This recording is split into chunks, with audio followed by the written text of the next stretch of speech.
What is up, guys? Eric here from Real Film Reviews, bringing you another movie review, this time for the new DC Universe film, Justice League. I do want to apologize for my voice. I am sick as it has finally turned into winter here, but I'm still going to make this review for you, so let's get into it. Justice League is directed by Zack Snyder, with reshoots being handled by Joss Whedon. It stars Ben Affleck, Gal Gadot, Ray Fisher, Jason Momoa, and Ezra Miller. Justice League is the first team-up film in the DC universe, following Man of Steel, Batman v Superman, Suicide Squad, and Wonder Woman, which released earlier this year. This film did have quite a bit of hype behind it, as it is the first time we're seeing the DC universe actually form into a team. Now, unlike Marvel, DC didn't take the time to give every single one of these characters their own film first, so a lot of these characters are introduced on screen for the first time in this film. We have maybe seen tidbits of them in previous films, but never actually encountered these characters before, so this was their first on-screen representation. That was the case for Ezra Miller's Flash, Jason Momoa's Aquaman, and Ray Fisher's Cyborg.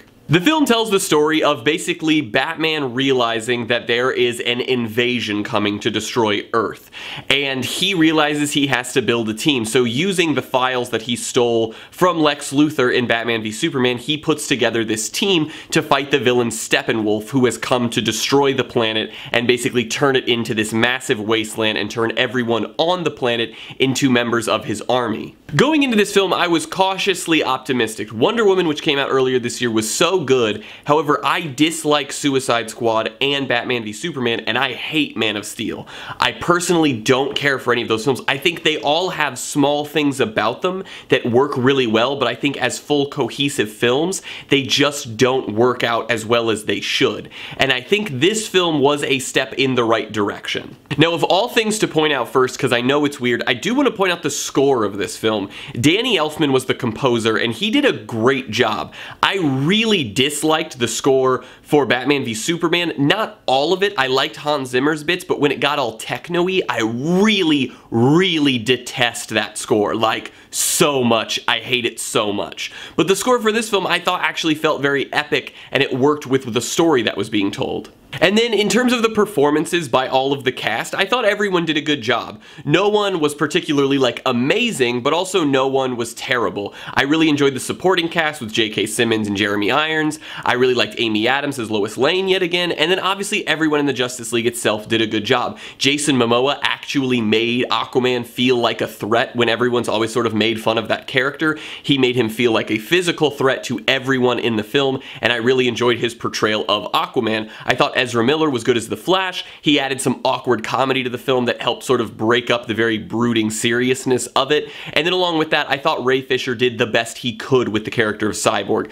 a rather bland character that doesn't really have a lot to do in this film, but he did the best he could with what he had. And then obviously Gal Gadot and Ben Affleck were great as usual in those roles, because they're both extremely talented actors, and they both have already had the chance to sort of get into those roles, and I think that they were very good again. The action was filmed well. I didn't think any of it was too oversaturized in slow-mo or anything like that. There were some moments that felt very cheesy and overdone with CGI, but overall, I think that most of the sequences worked fairly well. We got a decent showcase of each character's abilities, and they all sort of had their fun moments that were entertaining to watch as a crowd. And in the premise of this film, the actual plot of it worked fairly well in my opinion. It was actually a save the world situation. This wasn't just like, oh, there's a bad guy. This was like, this guy's gonna kill everybody. Not just like, oh, he's going after this person. He's killing everyone. And I think that that plot helped to make the building of this team feel necessary. It didn't feel like they were just building this squad of superpowered people for no reason. There was a definitive reason that was a true threat to humanity, so they had to come together, and I enjoyed that. Now, what I didn't like about this movie, there definitely are many things. This film is far from perfect,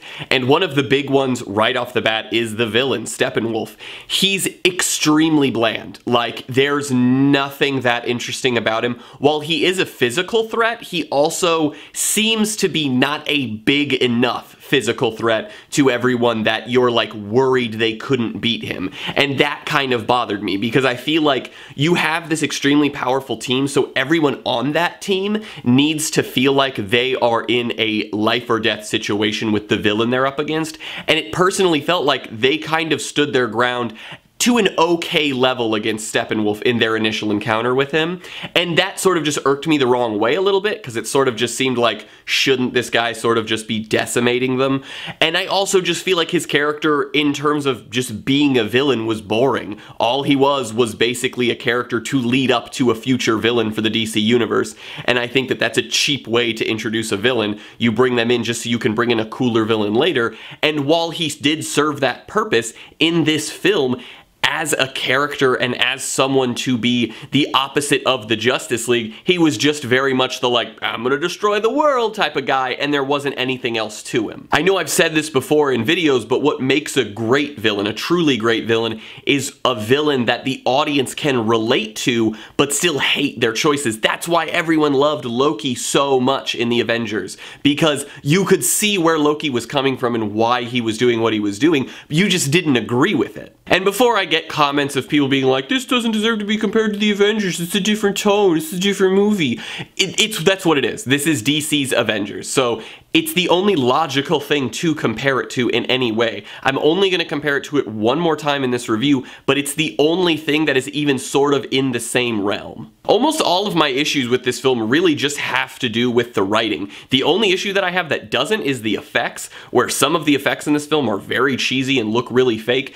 This film is extremely heavy on CGI, so it's hard to make every single effect look great, but there are some where it's just kind of like unacceptable for the budget that you know this movie had for these effects to look as bad as they do. And then back to the writing. This movie has some really cheesy lines, like just really cheesy ones, and the actors do their best with them, but sometimes they come off just so stiff and fake, and they don't feel like they belong in the film at all. This film is also only 2 hours long, actually less than that if you take into account credits being counted in that, and that's really short for a film that's supposed to be a team-up movie. The Avengers, the first one, is almost 2.5 hours, and it's necessary when you're putting this team together. And the craziest part about it to me is that I think they did this because Batman v Superman was so long, but this movie needed it. 3 of these characters had not had their own film. We have no connection to them whatsoever other than just knowing those characters exist. And The Avengers was still a longer movie, even though almost every single member of The Avengers had been in a previous film or had a previous film made about exclusively just them. The beginning of this movie just felt so choppy in the writing. It was literally like, oh, exposition, exposition, exposition. Now let's introduce new character. Oh, what's that? Let's introduce new character. There was no flow to it in the beginning. It just felt like they were like, we have to show the audience all of these things so they know what's going on, but we also have to sort of introduce them to these characters before Batman goes looking for them. They have to know these characters exist before they start looking for them, and I really just felt like the beginning of this movie felt so out of whack, and the pace was just all over the place. And then along with that, with the short runtime, most of these characters didn't get anywhere near as much development as they needed. I know all of these characters are going to get their own films in the future, but in this movie, the fact that I was supposed to care about the Flash or Cyborg or Aquaman for more reason than just I know that those characters exist is ridiculous. They all got 10 minutes, 15 maybe in total in the film of backstory and reasons for us to care and character building. Batman and Wonder Woman had minimal character building as well, but they've had movies already. Like, they've been in other films to where we were able to build to those characters and care about them again. But these characters didn't have that, and they also didn't have any real character development in this film. We got the most generic, like, base level backstory for all of them, so we just understood what they were and who they were and where they're from and what they're trying to do. Like, we weren't given any more than that, and that's so important in a film, especially a team-up film, because I have to care about each character, otherwise I'm just gonna root for the one that I care about. So they have the short runtime that lacks all of the backstory that we need for these new characters that's so pivotal for us to care about them. There's cheesy lines, there's a bad villain, and then on top of all of that, this film feels so rushed once this team gets put together. There is no team bonding in this movie. There is one scene of positive team bonding in this film for the whole squad, and that's it, and that is unacceptable. You obviously also need those negative team bonding moments where they get mad at each other, they disagree, and you get that in this film as well. But you're missing the most important thing, and that is that they do care about each other and that they're a cohesive team that will fight together to defeat this evil. And you just don't have it. There's one scene, and it's arguably the best dialogue scene in the whole film, is the one scene where they bond. And I wish we would have just gotten more of it, because if we would have, this film could have actually worked really well. And I think that it's still fine, but I just thought that the lack of that with this short runtime and the lack of character development all really just brought this film down. And it's just insane to me that somehow they did it so perfectly with Wonder Woman, yet they come right back to Justice League and do the same things and have similar issues as previous films. And like I said, this movie is definitely better than Suicide Squad and Batman v Superman, where I will